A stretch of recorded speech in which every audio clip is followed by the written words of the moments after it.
Welcome again to BauTek Labs, where today we are working on a lab improvement project, and that is getting all of my old Ryobi 18-volt tools to work again. Actually, I have the full set of these, the drill, the chainsaw, the circular saw. I think I got a dust vacuum somewhere or something like that. But I've got pretty much the full set. The only problem being is both the battery packs are toast. I did hit these a couple of times, over the years with high voltage across the terminals to break up the crystals that kill NiCad batteries, and that did prolong their life for quite a while. But eventually, after about 5 or 6 years, they just died, a natural battery death. This one I actually got some smoke out of. You might be able to see some of the weird damage here. When it was dropped, that's why it says F on the front. And this one just kind of died a natural battery death over time, where it just wore out, and, hitting it with the voltage no longer removed the crystal. So neither will charge in the charger anymore. There are two options to get my tools back in action. Actually three, as you'll see here. Option number one, buy new packs. It's about $40 or $50 per pack still, unless you want to buy questionable third-party packs, which I don't know if I trust. You can also buy the cells directly, pop these open, and rewire them with the new cells. Again, about $40 or $50, and when buying cells, you have a very good chance of just getting crappy knockoffs. Option number three is go with what I know is going to be a crappy knockoff, and just buy, 18-volt battery pack from Harbor Freight, also known as Princess Auto in other parts of the world. Now you can see this pack is not going to fit a Ryobi tool, but what I'm hoping is this uses the same very standard NiCad C cells that should just pop out, require maybe a little bit of reorganization to fit in this pack, but other than that, just reorganize them, wire them up, and we might get some living packs out of these. These are $13 a piece, maybe even cheaper if you have the right coupons or sales. So if this works and gives us at least a reasonable battery life, then it's a huge win. So I'll get started. I'm going to tear these apart. We'll see what the layout looks like in both packs and see how hard it's going to be. Both cases come apart very easily with just a few screws on the bottom, and they just, pop right open. This is the old Ryobi. You can see it is beyond gone. We have cells that are actually bulging, a number that are just crusty as all get out, and yeah, that's definitely not worth even screwing with those old cells anymore. They're gone. The layout is a bit different, of course. We have the pack of cells here with a single one that actually holds up the little connector there, whereas the Harbor Freight pack has this goofy connector here that just kind of rests like that. The cells are, exactly the same size, which is good news, so they should slide right in, and the voltages are about the same.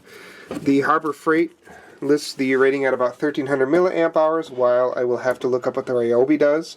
But this should still be more than enough power for some drilling and sawing and basic stuff like that. What I'm going to do now is actually map out how all of these connections are put together. It should be very, very, very simple for a battery of this construction. And then I'll figure out how much cutting of these and resoldering we're going to have to do. And here we are, mid-pack reconfiguration. This is the original Ryobi. I've stripped it apart just to see how everything's connected. And it is all of the cells just running in series, which is kind of what you'd expect for this kind of configuration.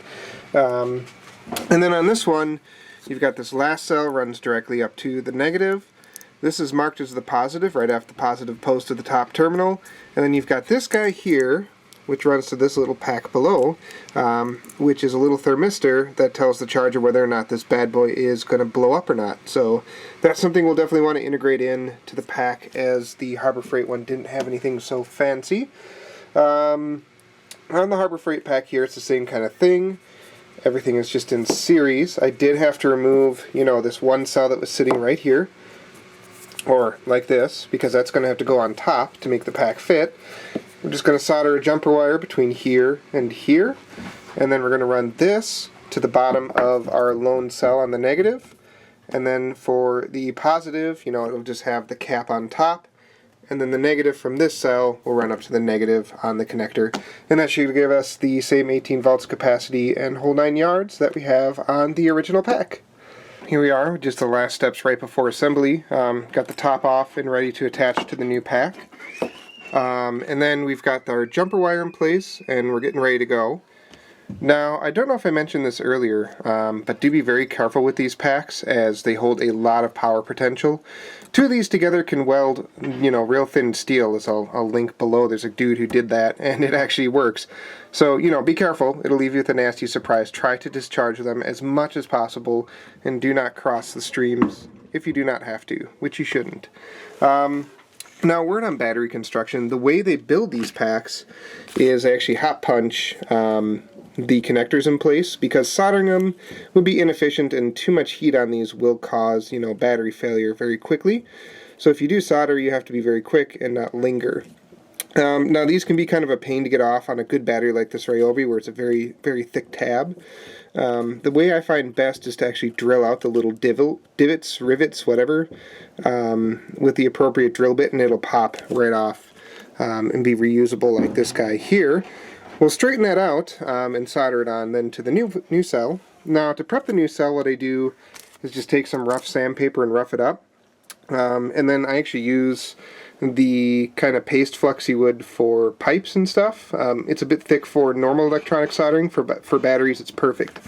So we'll flux it up, put a little dab of solder on, and then we can wire this in. And then after that, we'll just charge it and see how it goes.